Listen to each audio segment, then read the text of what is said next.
Na verdade, muito pouca gente conhece saneamento.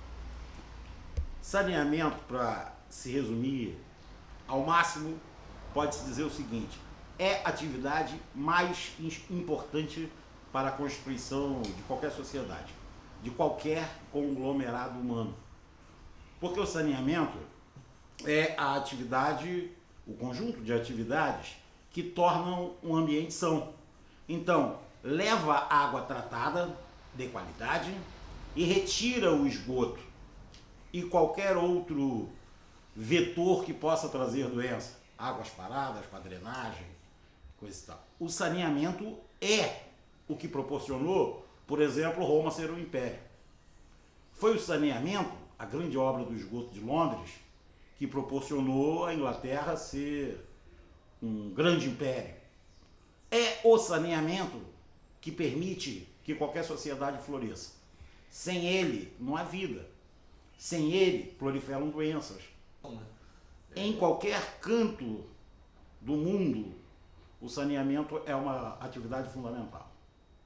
Se você pegar qualquer país de primeiro mundo, trata o saneamento com extrema seriedade. Você tem em todas as grandes nações do mundo inteiro o saneamento universalizado. Na verdade, é até um pouco o que difere primeiro e terceiro mundo, é exatamente a condição de vida, a qualidade de vida, e a qualidade de vida se dá a partir do saneamento.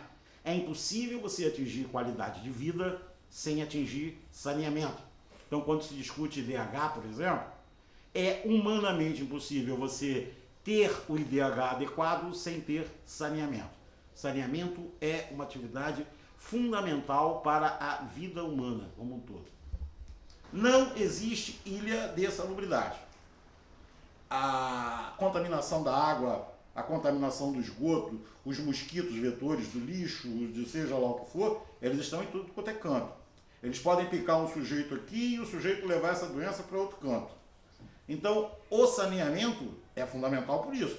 Eu tenho que ter saneamento tanto na zona sul quanto na zona norte, tanto na zona pobre quanto na zona rica, porque o saneamento ele não escolhe o tipo de pessoa que tem que ser atendido ou não. Todas as regiões do país urbanas precisam ter saneamento. Se não tiver, a população corre risco. Simples assim.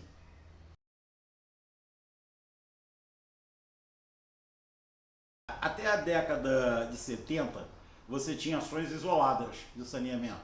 O Rio de Janeiro fez o esgoto dele na década de 30, década de 20.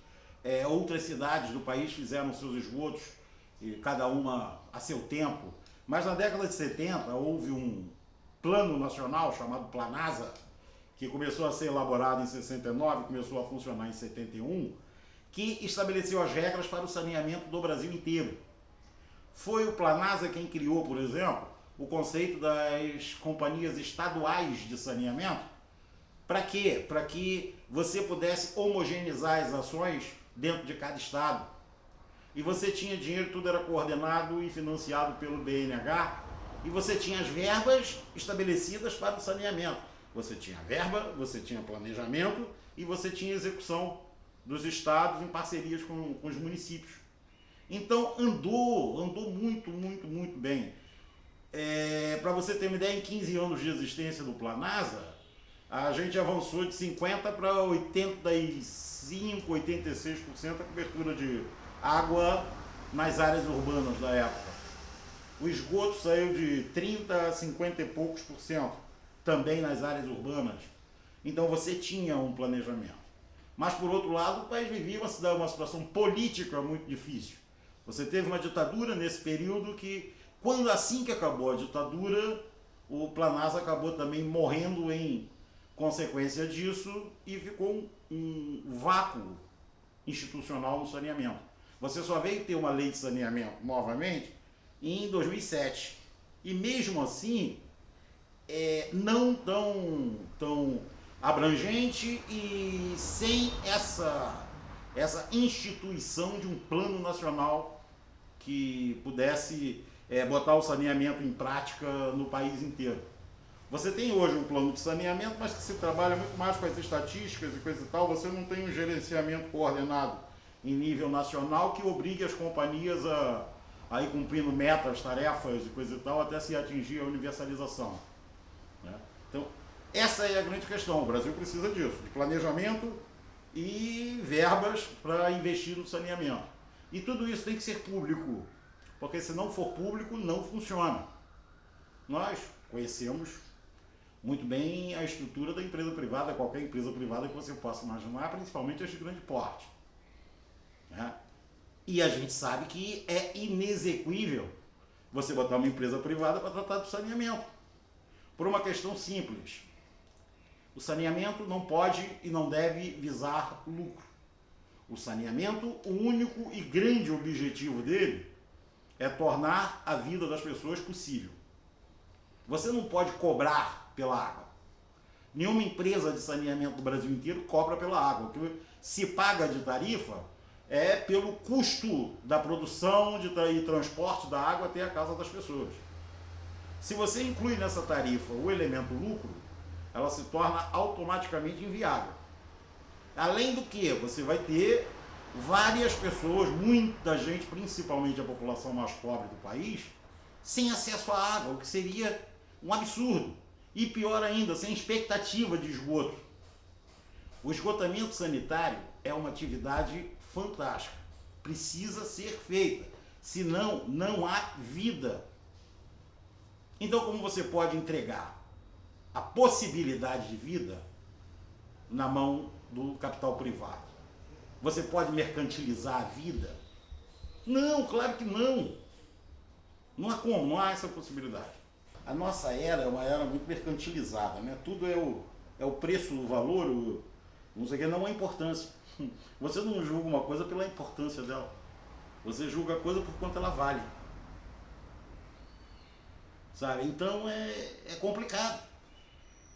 Quando você discute saneamento, por exemplo, uma das maiores aberrações que se faz é discutir o seguinte: empresa X de saneamento dá lucro, empresa X de saneamento dá prejuízo. Sabe qual é o lucro de qualquer empresa de saneamento? É a água na torneira e a retirada do esgoto dentro da casa de cada cidadão. Esse é o lucro. É o lucro social. É a garantia de que aquela família não vai ficar doente por conta de uma incompetência do Estado. Até porque todos nós pagamos imposto. Qualquer família pobre, quando compra 1 quilo de arroz, está pagando imposto. E esse imposto tem que ser revertido para a vida dela, para a qualidade de vida dela. Sabe? Não pode simplesmente, além de todos os impostos que se pagam, ainda ter que botar um preço estabelecido na água para que alguém ganhe dinheiro com a possibilidade de vida humana. Isso é inadmissível. É a mesma coisa que você imaginar, por exemplo, que todos os hospitais são particulares. O saneamento é a pré-saúde. É uma coisa muito importante entender isso. O saneamento é a pré-saúde. Quando você investe em saneamento, você economiza milhões e milhões de reais no orçamento da saúde. Porque as pessoas não estão ficando doentes. Pelo menos assim, você elimina, com a universalização do saneamento, uma série de doenças que poderiam, sabe, encher hospitais, lotar hospitais. Pensa na cólera, os estragos que a cólera já fez. Não sei se as pessoas lembram disso, mas o vibrião da cólera não chegou ao Rio de Janeiro. Porque nós conseguimos fazer um cinturão sanitário no Rio de Janeiro. Como? Com água de qualidade, com água tratada, com água que não permite que nenhum tipo de vibrião se prolifere naquele ambiente. O saneamento tem que ser pensado assim. A água tem que ser pensada assim. A retirada de esgoto das casas das pessoas tem que ser pensada assim, como uma pré-saúde. Não se pode discutir saneamento do ponto de vista mercantil. Assim não dá para discutir do ponto de vista mercantil o ar que você respira. A mesma coisa é o saneamento. Essa é a questão mais importante de tudo. Tem que ser operação pública, tem que ser investimento público, tem que ser controle público. Senão isso pode ser usado assim como uma arma contra o próprio cidadão.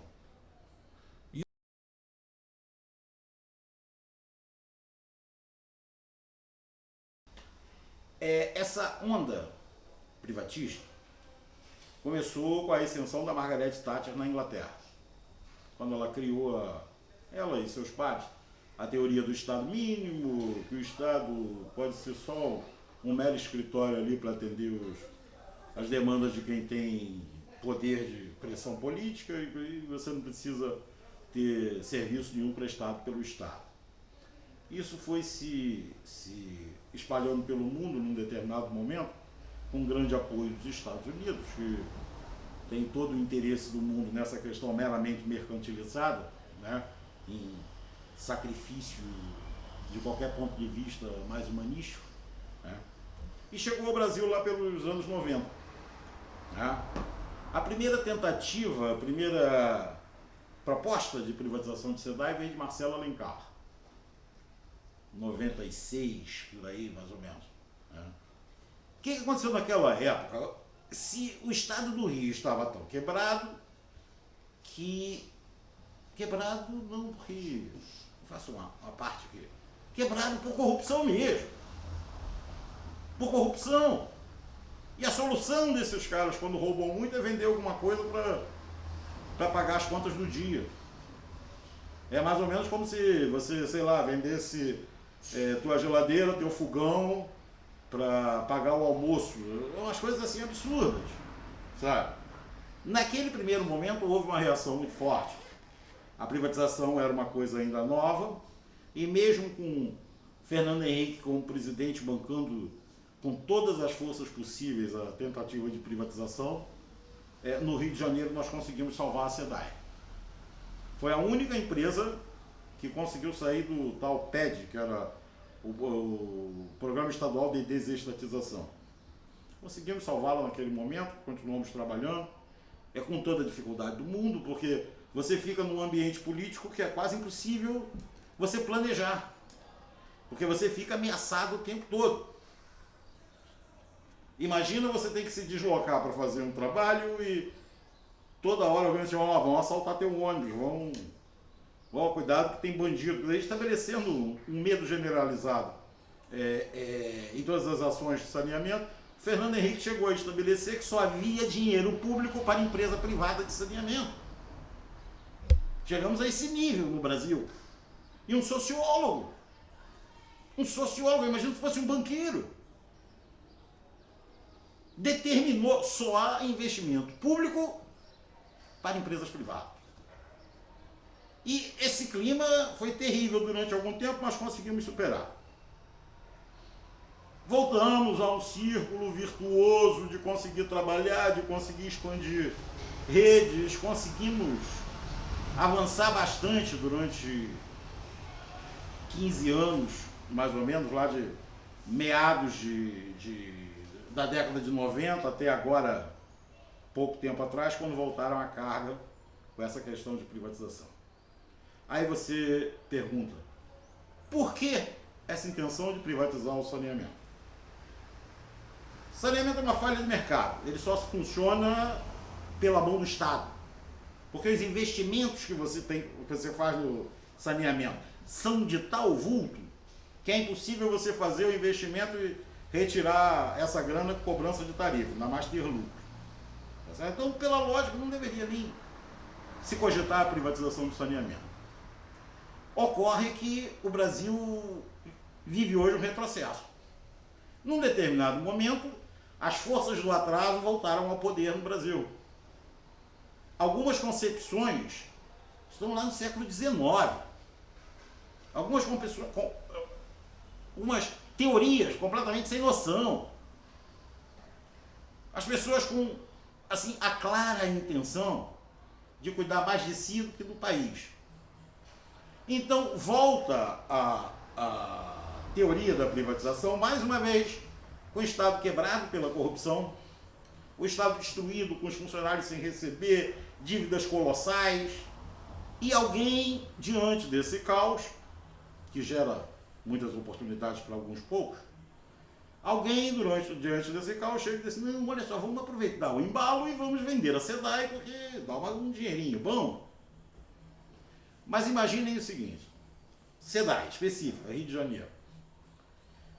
Só a elevatória do Lameirão, se você fosse atualizar o dinheiro que foi gasto e coisa e tal, alguns técnicos fizeram esse trabalho, 19 bilhões. Só a elevatória do Lameirão, que é a maior elevatória de água potável do mundo. Tá certo? 19 bilhões. Guandu, pelo menos alguma soma parecida pelo volume de investimentos feito no Guandu nos últimos anos. Só esses dois aparelhos, esses dois equipamentos da SEDAI custariam em torno de 40 bilhões. Está se falando em entregar a empresa como garantia por 3 bilhões e meio. Quer dizer, além de um ataque sórdido ao saneamento, além de roubar das pessoas o direito à vida, o direito à imunidade diante de uma série de doenças, frente a uma série de doenças, eles ainda querem dar isso tudo a preço de banana. Porque daria isso como garantia a um banco e depois esse banco venderia lá na frente. Não é negócio da China, é negócio do Brasil. É negócio do Brasil. É absurdo em cima de absurdo. Desconsiderar a importância do saneamento é um absurdo. Vender patrimônio público barato, vender patrimônio público é um absurdo. Barato, mais absurdo ainda. E pior, dizer textualmente, escrever na lei que está vendendo patrimônio para pagar conta é mais absurdo ainda. Por isso que o Procurador da República, Dr. Rodrigo Janot, estabeleceu agora um parecer de inconstitucionalidade da lei que foi aprovada na LERJ. Porque nossa Constituição proíbe que você venda ativos para pagar dívida. É um absurdo. Mas é isso que está acontecendo no Rio de Janeiro. E esse drama envolve todos nós.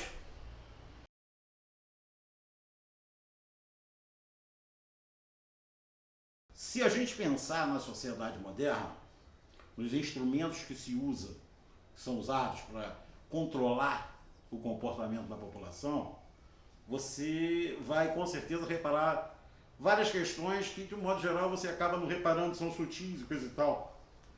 Mas você pensa o quanto o medo é usado em várias áreas para coibir comportamentos, né? Pensa como as drogas são usadas em vários aspectos para coibir comportamento, drogas ou combate às drogas, pode se chamar como quiser. Isso é, na verdade, política de controle social. A falta do saneamento também é uma política de controle social. Quantos vereadores, deputados, governadores, senadores não se elegeram na história recente do Brasil prometendo bica d'água, prometendo fechar a vala de esgoto, prometendo tirar o lixo? Na verdade, o caos gera muitos benefícios para alguns poucos. O caos ele penaliza a grande maioria dos cidadãos, mas ele beneficia uma casta. E o pior, a consequência direta disso são pessoas de péssimo caráter no poder. Porque um sujeito que explora a população desse ponto de vista, tipo controlar a água que ela bebe, controlar o acesso que ela tem a esgoto, com certeza não é um estadista.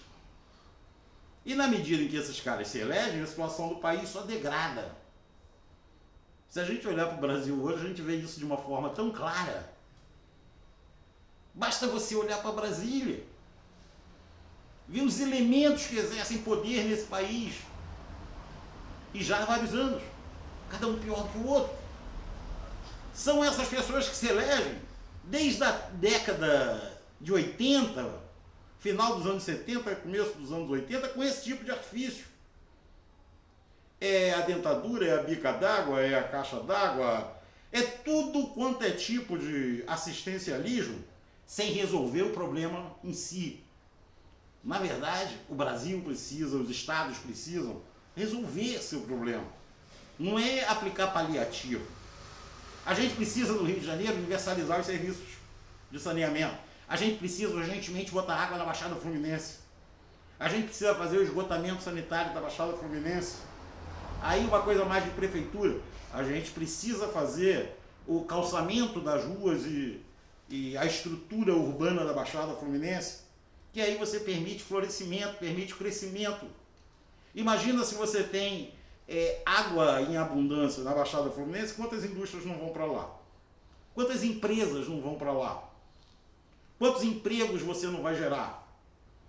E é isso que é gerar uma sociedade. É assim que você constrói uma sociedade. Por que Roma se tornou um império? Volto a dizer, eu já tinha citado Roma, mas olha que lá 3.000 anos antes de Cristo, eles tinham uma estrutura chamada cloaca máxima, que tirava todo o esgoto do centro de Roma e jogava direto no rio Tibre. Na época você não tinha preocupação ambiental com rios ainda, porque dadas as dimensões, para Roma era um volume enorme, mas para o mundo naquele momento era um volume ínfimo. Mas você tinha uma estrutura de retirada de esgoto há 3.000 anos antes de Cristo.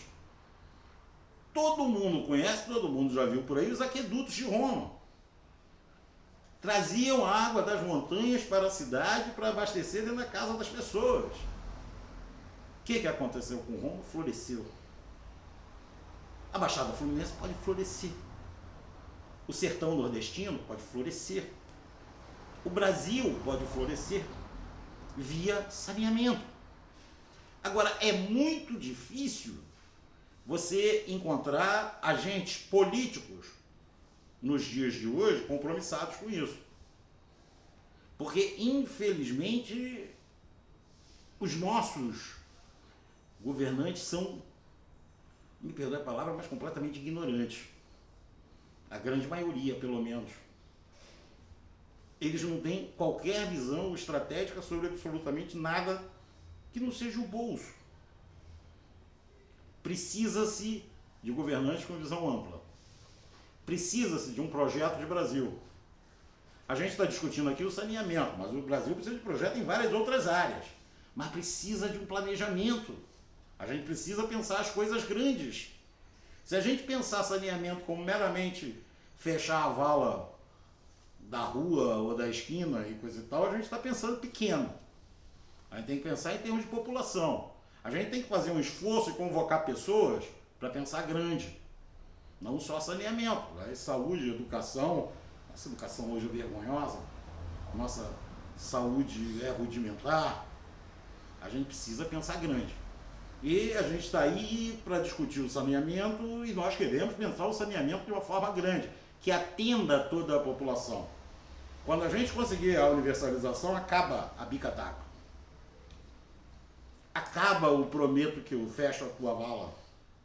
Acaba o eu vou te dar uma caixa d'água para você botar em mim.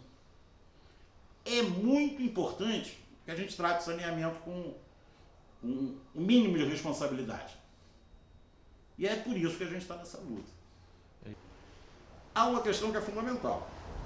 As pessoas precisam despertar em si a consciência de que política, que é vida na polis, não é nada além disso, é a constituição de vários interesses. Sempre se discute o interesse do partido, o interesse do agente político, o interesse da empresa tal, da empresa A, B ou C, mas o povo, o cidadão comum, tem muita dificuldade de discutir aquilo ali como um interesse seu. O cidadão precisa compreender o seguinte: ele tem interesse numa educação que funcione. Ele tem interesse num saneamento que seja adequado para ele e para a família dele. Ele tem interesse nas políticas públicas. Infelizmente, quando se discute política, fala-se assim, esse governante devia ser mais bonzinho. Não é bonzinho. Você tem que eleger o teu representante com a tua mão, de acordo com os teus interesses. Se você elege um cara que tem interesses meramente particulares, você não vai ter nada contemplado em termos de interesse teu. O que é ter um interesse pessoal e coletivo. Essa coisa do interesse na política é muito pouco explorada. Eu acho que o cidadão precisa, eu tenho a convicção disso, compreender que, acima de tudo, a política é um conjunto de interesses que precisam ser contemplados. E o interesse da maioria precisa ser contemplado. O interesse da maioria é o interesse coletivo. E cada um de nós tem que se engajar nisso para bancar interesse coletivo. Senão a gente perde até o direito de dar palpite. A gente perde o direito de reclamar do mal político. Porque se eu não estou me colocando, se eu não estou defendendo o meu interesse, como é que eu vou querer que alguém defenda? É uma questão simples, eles defendem o interesse deles.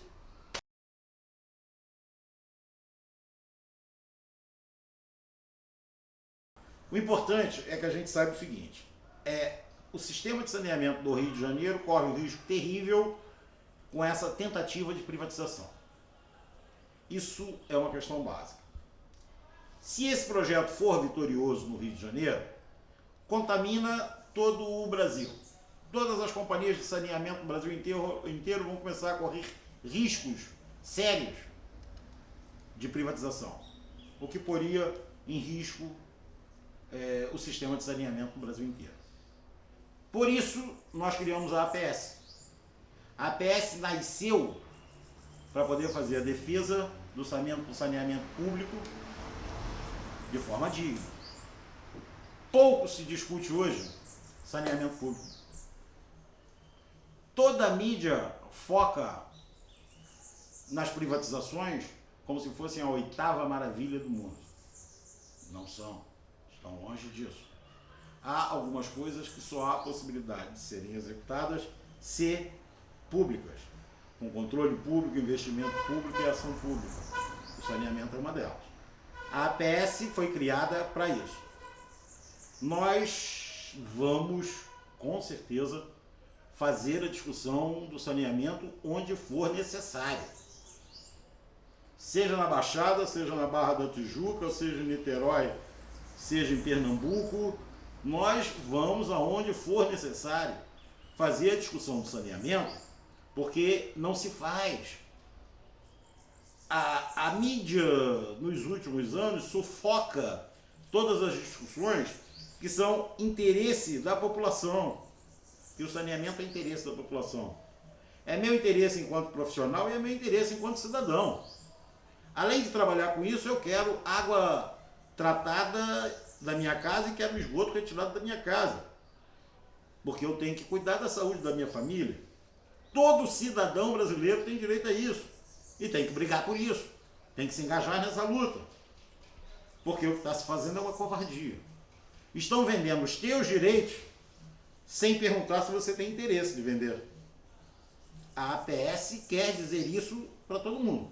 A APS, se nós pudermos, nós vamos de casa em casa dizendo isso. Estão vendendo o teu interesse. Você tem direito à água tratada de qualidade, você tem direito à retirada do esgoto da tua casa. Não é admissível que um governante qualquer venda esse teu direito só para ficar mais rico um pouco. Não pode. Esse é o papel da APS. Então, assim, é necessário que as pessoas conheçam isso, que as pessoas saibam o que é o saneamento, saibam que abrir a torneira em casa, se cair água, é porque ela está tendo um serviço de saneamento de qualidade. Certo? Então, tem que se discutir isso. A APS tem essa tarefa. Até a APS se arvora a discutir isso com o maior número de pessoas possível. Se possível, nós vamos às universidades para fazer debate, vamos às associações de moradores para fazer debate, vamos aos sindicatos para fazer debate, vamos onde for necessário. As pessoas precisam descobrir o quão importante é o saneamento da vida delas.